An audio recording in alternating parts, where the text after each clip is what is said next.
Je crois vraiment aux choses que je vais vous dire, car elles ont marché pour moi. Et j'aurais aimé les connaître lorsque j'avais 21 ans. Il n'y a que 3 règles que vous devez suivre. Salut tout le monde, ouais, ça fait un bon bout de temps, là je suis d'accord. Alors aujourd'hui, je vais vous faire découvrir ou redécouvrir le discours d'un entraîneur de football légendaire, Lou Holtz, et qui va vous donner ces 3 règles d'or pour réussir votre vie et atteindre vos objectifs. C'est parti.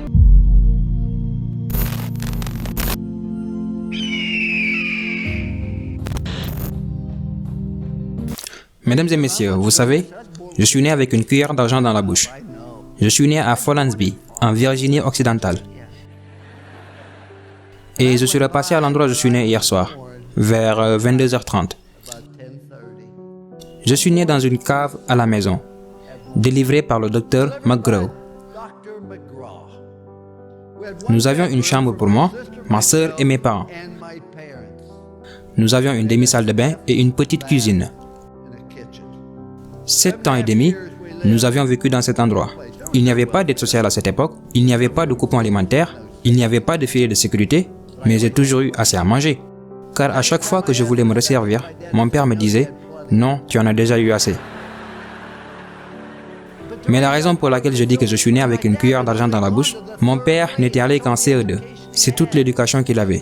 Mais pourquoi suis-je né avec une cuillère d'argent dans la bouche? Parce que mes parents m'ont appris que la vie est une question de choix. Et qu'ils soient bons ou mauvais, ce sont vos choix qui vous définissent. Donc ne blâmez jamais les autres, car si vous obtenez une bonne éducation et que vous êtes prêt à travailler, surmonter les problèmes et les difficultés, alors dans ce grand pays, vous pouvez accomplir des choses extraordinaires. Voilà pourquoi je dis que je suis né avec une cuillère d'argent dans la bouche. Mes parents m'ont appris à assumer personnellement la responsabilité des choix que je fais. Et lorsque nous parlons d'un engagement envers l'excellence, c'est un choix que vous faites. Que voulez-vous faire maintenant, en ayant des buts et des rêves ambitieux? Ne reproduisez pas les mêmes erreurs que moi. J'ai fait beaucoup de choses stupides dans ma vie, mais laissez-moi vous dire la chose que je regrette le plus. Quand je suis venu à l'université de Notre-Dame, j'ai pris l'équipe qui était au bas de l'échelle pour l'amener au sommet pendant 9 années consécutives, chose que personne n'a réalisée avant et que personne n'a refait depuis. Nous sommes arrivés au sommet et nous y sommes restés. Voilà la chose que je regrette le plus. Il arrive des moments dans votre vie où vous partez d'un niveau assez bas pour essayer d'atteindre un objectif. Et là, quand vous prenez le dessus, vous vous dites que c'est plutôt bien, je ne veux pas que ça change, je ne veux plus prendre de risques. Il faut savoir qu'à chaque fois que vous essayez de maintenir quoi que ce soit dans votre vie, vous n'avez aucun enthousiasme, aucune excitation et donc vous n'avancez pas. Vous savez, il y a un dicton qui dit « Vous progressez ou vous mourrez ». Soit l'arbre grandit, soit il meurt. Il en va de même pour votre mariage, il en va de même pour votre business ou pour vous-même en tant que personne. Et cela n'a rien à voir avec l'âge, même si maintenant mes bougies d'anniversaire coûtent plus cher que mon gâteau. Cela est plutôt en rapport avec les efforts que vous devez faire pour vous améliorer. Nous avons atteint le top et j'ai dit nous y sommes arrivés, restons comme ça, ne prenons plus de risques. Nous avons terminé second du championnat et tout le monde m'a traité d'idiot. Alors que le gars qui termine dernier au concours de médecine, lui il l'appelle docteur. Cela me semble injuste. Quand j'ai quitté Notre-Dame, je n'aurais jamais pensé à entraîner à nouveau. Où aurais-je été après Notre-Dame? Selon ma mère, j'irais directement au paradis et m'asseoir à côté du pape. Je n'aurais plus l'âge d'entraîner. Alors je suis parti vivre dans une ville où l'âge moyen ne faisait qu'augmenter. Et là, ce que j'ai découvert est que je n'étais pas fatigué d'entraîner. Vous devez avoir un but, un rêve à atteindre. Et même si vous avez déjà accompli de grandes choses, que va-t-il se passer maintenant? La vie n'a pas à être compliquée. Nous nous compliquons trop la vie. Je vais faire 5 suppositions sur les personnes présentes dans cette audience. Je vais supposer que vous voulez réussir votre vie professionnelle. Je vais supposer que vous voulez réussir votre vie personnelle. Je vais supposer que vous avez besoin de vous sentir utile. Et je vais supposer que vous voulez vous sentir en sécurité pour votre avenir. Et le 5e point est que je vais supposer que vous voulez aller au paradis. Je vais maintenant vous donner un plan simple pour réussir les 5. Parce que vous savez, vous n'avez pas besoin de sacrifier votre vie religieuse ou votre vie personnelle pour réussir professionnellement. La vie n'a pas à être compliquée. J'ai toujours essayé de ne jamais me compliquer la vie. Vous rendez-vous compte qu'un arc-en-ciel comporte seulement 7 couleurs? Seulement 7. Regardez ce que Michel-Ange a réussi à faire avec ces 7 couleurs. Il n'y a que 7 notes de musique. Regardez ce que Beethoven a réussi à faire avec ces 7 notes. Il existe seulement 10 chiffres. Regardez ce que Bernard Madoff a réussi à faire avec ces 10 chiffres. Ce que j'essaie de vous faire comprendre, c'est que la vie n'a pas à être compliquée. Vous avez besoin de 4 choses dans votre vie. Et si jamais il vous manque une de ces 4 choses, vous ressentirez un immense vide. Premièrement, tout le monde a besoin d'avoir quelque chose à faire. Deuxièmement, tout le monde a besoin d'avoir quelqu'un à aimer. Troisièmement, tout le monde a besoin de croire en quelque chose et dans mon cas, je crois en Jésus-Christ, notre Seigneur et notre Sauveur. Mais la 4e chose dont vous avez besoin dans votre vie, c'est d'avoir un but à atteindre. Je vais vous donner un plan simple pour réussir les 5 hypothèses que j'ai faites précédemment.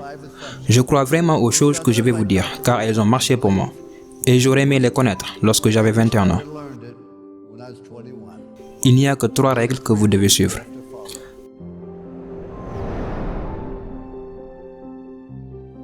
Règle numéro 1, faites ce qui est bien et évitez le mal. Et si vous avez un doute, regardez dans la Bible.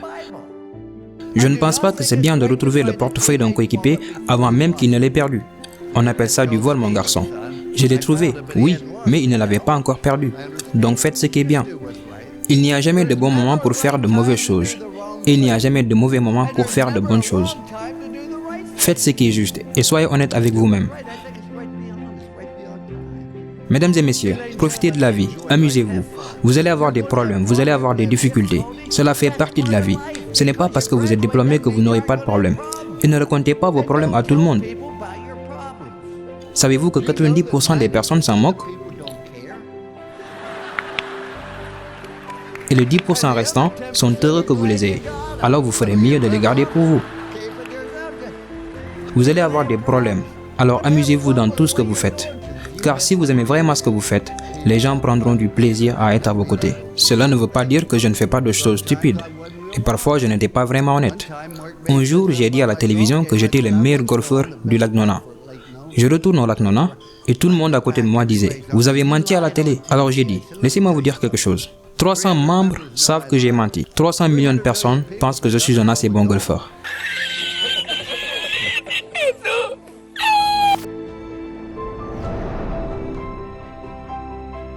Règle numéro 2.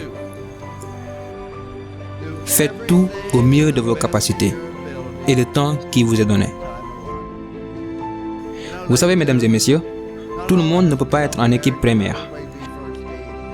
Mais tout le monde se doit de donner le maximum qu'il est capable de donner. Je vais vous dire, si vous voulez échouer, alors vous avez le droit d'échouer. C'est ça qui est formidable dans ce pays. Vous n'avez pas le droit de faire échouer d'autres personnes parce que vous ne faites pas les choses au mieux de vos capacités.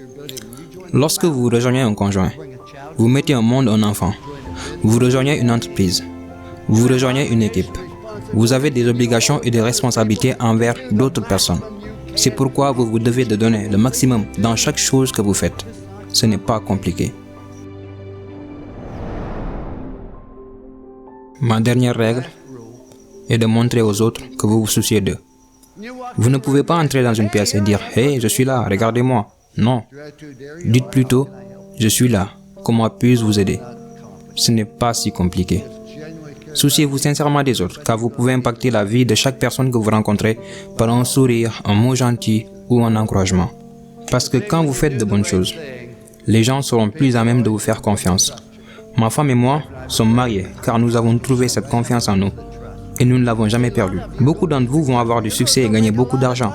Mais quand vous mourrez à la fin, à quoi servira-t-il? Mais heureusement, beaucoup d'entre vous vont plutôt choisir de devenir signifiants. Être signifiant, c'est quand vous aidez les autres personnes à réussir. N'est-ce pas là vraiment le but de la vie? J'aurais aimé connaître ces 3 règles lorsque j'avais 21 ans.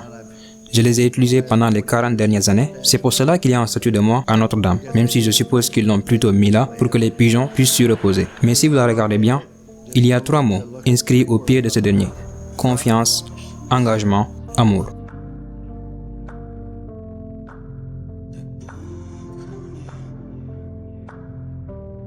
Si vous êtes toujours là, je vous dis bravo. Bref, vous connaissez maintenant les 3 règles qui, selon Lou Holtz, vous permettront d'avoir une vie réussie. J'espère que la vidéo vous a plu. Si c'est le cas, mettez un gros pouce bleu, ça me fera super plaisir. Et dites-moi ce que vous en pensez dans les commentaires. Cela dit, prenez soin de vous et on se retrouve au prochain épisode.